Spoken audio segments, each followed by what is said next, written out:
한반도를 덮친 미세먼지의 습격이 당신의 건강을 위협하고 있다.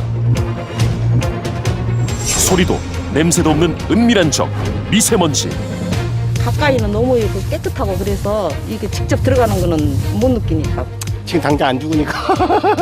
실제 진짜 나쁜 거는 눈으로 볼 수 없는 영역에 있다는 거예요. 온몸 구석구석 파고들어 각종 질병을 일으키는 미세먼지. 미세먼지로 인한 위험이 급증하고 있다. 이게 은밀한 살인자 수밖에 없죠. 내가 나도 모르는 새에 노출이 되고 나도 모르는 사이에 영향을 받고. 각종 중금속과 오염물질로 뒤덮인 미세먼지. 그렇다면 집 안은 안전할까? 충격적인 실내 미세먼지 조사 결과를 공개한다. 너무 끔찍한데요. 이거를 먹고 살았다고 생각하니까. 위험한 불청객 미세먼지. 무엇보다 예방이 중요하다. 미세먼지의 공포로부터 건강을 지키는 방법은 무엇일까?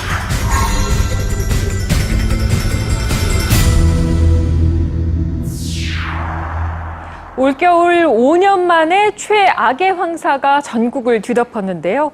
이럴 때면 참 외출하기 꺼려지시죠? 그런데 황사보다 더 두려운 존재가 나타났습니다. 바로 미세먼지인데요.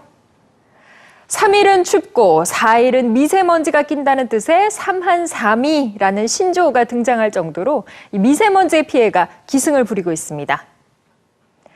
같은 시기에 불어와 비슷한 듯 보이는 황사와 미세먼지, 과연 무엇이 다를까요? 황사는 중국과 몽골의 사막지대에서 불어오는 모래먼지로 오래전부터 나타나던 기상현상인데 반해서 이 미세먼지는 말 그대로 아주 작은 입자의 먼지로 자동차의 배기가스와 공장의 매연 등으로 배출된 오염물질을 말합니다. 중국에서 불어오는 편서풍과 함께 중국의 오염된 대기 중 미세먼지도 함께 날아드는데요. 우리나라 미세먼지의 50% 정도가 중국에서 이동한 것으로 알려져 있습니다. 미세먼지의 크기는 얼마나 될까요? 사람의 머리카락 지름이 70 마이크로미터 정도인데 미세먼지는 머리카락 굵기의 7분의 1 정도인 10 마이크로미터 이하의 먼지를 뜻합니다. 그리고 미세먼지보다 더 작은 크기, 머리카락 굵기의 30분의 1 정도 되는 2.5 마이크로미터 이하의 먼지를 초미세먼지라고 하는데요. 눈에 보이는 황사와 다르게 미세먼지는 입자가 아주 작아서 육안으로 식별이 불가능합니다. 바로 이 보이지 않는 적의 공격으로부터 우리 몸은 무방비 상태에 놓여 있습니다.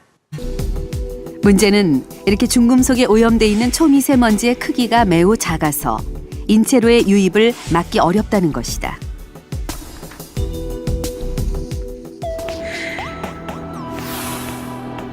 보통 호흡기를 통해 이물질이 들어오면 기관지 점막의 점액과 섬모 운동에서 걸러져 기침이나 가래의 형태로 몸 밖으로 배출된다. 하지만 지름이 10마이크로미터보다 작은 미세먼지의 경우 입자가 매우 작아 섬모에서 걸러지지 못하고 폐포 깊숙한 곳까지 침투하게 된다. 이후 폐포의 모세혈관을 통해 혈관, 뇌와 심장 등 장기 곳곳으로 이동하며 인체에 치명적인 영향을 미치게 된다. 새하얀 스모그로 뒤덮인 이곳은 1952년 영국 런던의 모습입니다. 산업화 시대에 공장 매연이 급증하면서 만들어낸 오염물질들이 안개와 결합해서 오랜 시간 동안 지속되면서 런던 시민들은 폐질환과 호흡장애로 사망에 이르렀는데요. 12,000여 명의 목숨을 앗아간 런던 스모그 사태. 하지만 더 이상 남의 얘기가 아닙니다.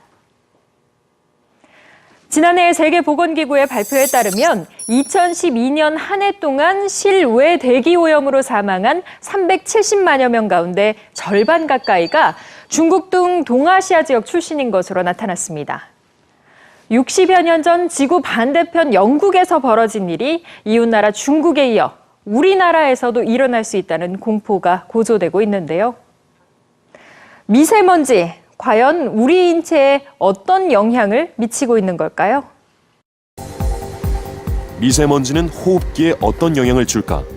쥐 실험을 통해서 알아보기로 했다. 생리식염수에 미세먼지를 넣고 조금씩 주입해 한쪽 쥐를 미세먼지에 노출시키고 다른 한쪽은 깨끗한 공기를 유지했다. 불과 5분 만에 미세먼지에 노출된 쥐의 움직임이 눈에 띄게 줄어든 상태. 현미경으로 미세먼지를 마신 쥐의 폐 조직을 살펴본 결과 기관지 주변에 많은 양의 미세먼지가 달라붙어 있는 것을 볼 수 있다. 2.5 이하인 경우는 이 제거가 되는 것보다는 깊이, 폐포 깊숙이 들어가서 이 폐포에 염증을 일으키고 폐포에 침착이 돼서 이제 폐에 손상을 주고 그래서 이제 더 다른 질환을 유발하기도 하고 침착하기도 하고 해서 더 큰 이제 문제가 된다는 것이죠. 입자가 작은 초미세먼지가 폐까지 침투하게 되면 체내에서 MIF라는 단백질이 대량으로 분비돼 면역을 담당하는 대식세포의 작동을 방해한다. 면역세포가 제 기능을 못하게 되면 기도와 폐의 염증세포가 증가해 비염, 기관지염을 유발하고 기존의 천식, 만성 폐쇄성 폐질환 등이 악화될 수 있다. 이제 미세먼지에 장기적으로 노출되게 되면은 미세먼지가 이제 폐포에 침착하게 돼서 미세먼지 내에 이제 각종 그 중금속이 포함이 되어 있습니다. 그래서 그 중금속이 폐에 침착하게 되면은 폐암을 유발할 수 있기 때문에 정상인이어도 미세먼지를 댈 수 있으면은 노출되는 기회가 적어야 되겠습니다. 여러 질환을 유발하는 미세먼지는 예방하는 방법도 명확한 치료법도 없습니다. 방사능 피폭과 마찬가지로 일상에서의 노출을 피하는 것이야말로 미세먼지의 피해를 막는 유일한 방법이라고 할 수 있는데요. 환경부에서는 미세먼지 예보에 따른 행동 요령을 제시해 미세먼지 농도가 81 마이크로그램을 넘어설 경우 장시간 야외 활동을 자제하고 실내에서 활동할 것을 권고하고 있습니다. 실제 하루의 대부분을 실내 공간에서 보내는 현대인들, 야외만큼이나 실내 공기질도 중요하다고 할 수 있는데요. 과연 실내 공기는 미세먼지로부터 안전할까요? 화학약품의 사용이 많은 미용실. 미세먼지의 농도는 과연 어떻게 변할까?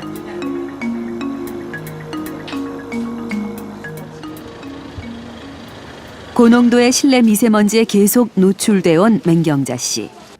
현재 폐의 10%가량 폐섬유화가 진행된 상태.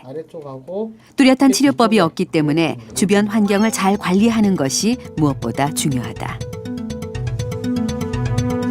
폐섬유화도 종류가 여러 가지이기 때문에 이게 더 이상 나빠지지 않도록 관리를 하는 것도 필요하거든요. 그래서 제일 중요한 거는 이제 제일 문제는 환기입니다. 1번이. 그런데 특히 실내 공기가 최근에 뭐 WHO 보고 보면 실외보다 실내 공기가 한 5배 정도 더 나쁘더라라는 보고도 많이 나오거든요. 그래서 그만큼 실내 공기도 문제되기 때문에 환기를 자주 해주는 게 제일 좋은 방법이에요. 건강을 잃고 나서야 그동안 실내 폐쇄된 공기 속에서 안일하게 생활했던 게 후회가 된다는 맹경자 씨. 여기서 나오는 가스, 저기서 나오는 거, 미세먼지, 사람한테서 나오는 거, 스프레이, 뭐 염색약, 파마약, 드라이기 쓸 때 공중으로 날아다니는 그런 미세먼지를 우리가 생각이나 했겠어요? 생각 안 했어요. 그냥 사람이 많이 오면 좋아서 돈 벌기에 바빴죠. 그런데 이제 내가 병이 들고 보니까 아차, 그때 너무 소홀했구나. 실내 환경과 관련된 한 연구에 따르면 실내 미세먼지는 실외 미세먼지보다 더 강한 염증 반응을 일으키는 것으로 나타났다. 같은 양의 공기를 세포에 노출시켰을 때 실내 공기의 독성이 더 크다는 것이다. 실내에서 발생한 분진 같은 경우도 굉장히 이제 독성 물질을 많이 포함한 경우도 있는데요. 이런 경우도 입자가 굉장히 고운 이제 미세 분진이기 때문에 이것도 상당히 유의할 가능성이 높아서 실내에서 발생한 이제 분진 같은 경우 이런 형태의 독성이 강한 형태의 분진에 노출되지 않도록 별도의 환기 시설을 하거나 이제 가능하면 그 작업할 때 보면은 환기나 이런 거에 더 신경을 많이 쓰셔야 될 것 같습니다.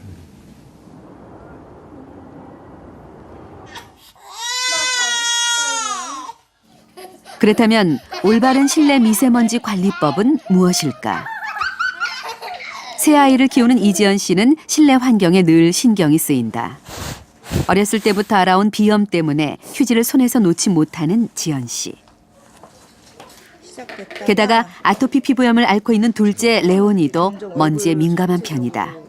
이게 이제 심했을 때 겨울철에 정말 심했을 때 이렇게 얼굴 전체가 다 벗겨지고 간지러워서 긁고 손톱에 상처 나가. 지금은 치료 후 많이 호전됐지만 조금만 먼지가 심해져도 증상이 금세 악화된다. 말라가지고 건조하고 실내는 크게 어떻게 더 신경을 써줘야 될지를 방법도 잘 모르겠고 아무래도 그냥 제가 할 수 있는 방법은 그냥 가습기 정도 틀어놓는 것밖에는. 수치가 이렇게 높게 나오네요. 과연 지연 씨 집의 실내 미세먼지 상태는 어떨까? 야외 미세먼지 농도와 거실의 미세먼지 농도를 비교해 본 결과 양쪽 모두 200 마이크로그램이 넘는 높은 수치를 나타냈다. 가족들이 일상생활 중 가장 많은 시간을 보내는 침실의 미세먼지 농도는 어떨까? 안방과 아이들 방 모두 거실보다 미세먼지 농도가 더 심각한 수준. 미세먼지 PM10의 경우에는 일평균 최대치를 24시간 평균 최대치를 100으로 하고 있고요.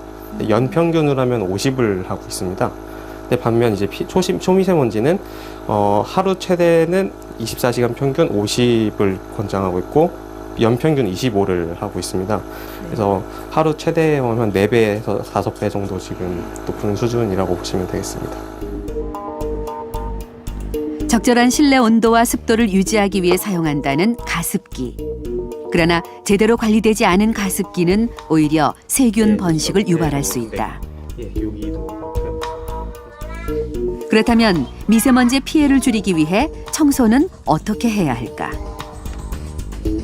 네, 바닥에 이제 쌓인 먼지는 이제 건조하게 있으면은요, 이제 바람이 살짝 불거나 사람이 살짝 움직이거나 하더라도 먼저 비산이 될 수 있거든요. 근데 이제 수분이 함유된 청소 도구를 이용해서 청소를 먼저 하시면 수분에 의해서 이제 먼지가 비산되지 않을 수 있게 막을 수 있기 때문에 그래서 물 청소를 권장해 드리고 있습니다. 침구류에서 포집한 미세먼지는 과연 어떤 성분일까? 미세먼지를 각 성분별로 분리하는 실험을 진행한 결과 다량의 세균이 발견됐다. 특히 문제가 되는 것은 이런 세균들이 증식하면서 세균성 미세먼지를 배출해내는데 이것이 인체에 매우 유해하다는 것이다. 생물학적인 물질을 들어오게 되면 우리 몸은 그걸 기억을 한다고요. 기억하는 것 때문에 나쁘게 기억을 하는 순간 우리 몸은 거기에 대해서 격렬하게 반응을 하는 거예요. 그 격렬하게 반응한다라는 건 우리가 일종의 그 미세, 한 세계에서 일어나는 일종의 전쟁이에요.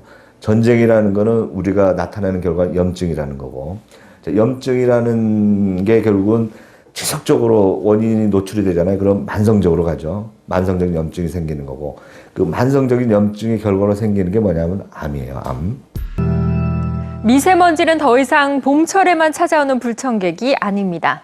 실내외 할 것 없이 24시간 우리 주변에 늘 존재하고 있습니다. 세계보건기구에 따르면 실내 공기오염으로 인한 사망자 수가 연간 280만 명에 이른다고 합니다. 뿐만 아니라 실내 오염물질이 실외 오염물질보다 폐에 전달될 확률이 1000배가량 높다고 하는데요. 대기 중에 미세먼지는 외출을 자제하는 것으로도 피할 수 있지만 실내에 오염된 공기를 피하기란 쉽지 않습니다. 하지만 미리 알고 대처한다면 그 피해를 충분히 줄일 수 있습니다.